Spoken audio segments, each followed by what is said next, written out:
არ ნახული ასორტიმენტი და მაშინ უკვე მართლა ვთქვი რომ ალბათ გავსინჯე ვისკებს რაღაცა ლიმიტს მივაღწიე, რომელიც უნდა გქონდეს გასინჯული და ნუ მე რა თქმა უნდა ჩვენი თბილისის ფესტივალი, რომელიც არის დღესასწაული, რომელსაც ველოდები ყოველ წელს. ძალიან მალე იქნება. კი, ძალიან ჩანიშნული მაქვს კალენდარში, არაფერს არ ვგეგმავს საერთოდ მაგ დღეებში. ხომ არ გაიხსენებდი რამე საინტერესო ისტორიას? არ აქვს მნიშვნელობა შეიძლება ვისკი თუ რამე რაც მსმენელს შეიძლება დაინტერესდეს.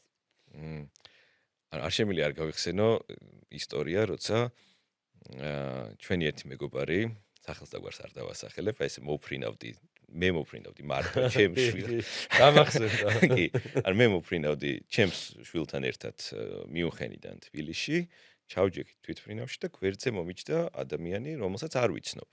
აქეთ მოფრინავს საქართველოში. აქეთ მოფრინავს ისიც მიუნხენიდან თბილისისკენ და გვერდზე მომიჯდა. მე ვზივარ შუაში, იმიტომ რომ ჩემს შვილს უყარს. ქართველია თუ ისიც არ ვიცი, საერთოდ ჩემს შვილს უყარს პანჯერასთან შეჯდება, მე ვზივარ შუაში და მომიჯდა ადამიანი, რომელიც გვერდზე ზის და ეხა ლუფთანზას თვითმფრინავი პატარაა რა, ვიწროთ სიხარ და ეხა აქეთ იქით იხედები და ამ ადამიანმა გახსნა ტელეფონი და ნახულობს ფოტოებს. და ნუ ჩამეხედა. და ამ ფოტოში ვხედავ ჩემ ძალიან ახლო მეგობარს, ჩემ მეგობრებს და ბევრ ვისკის.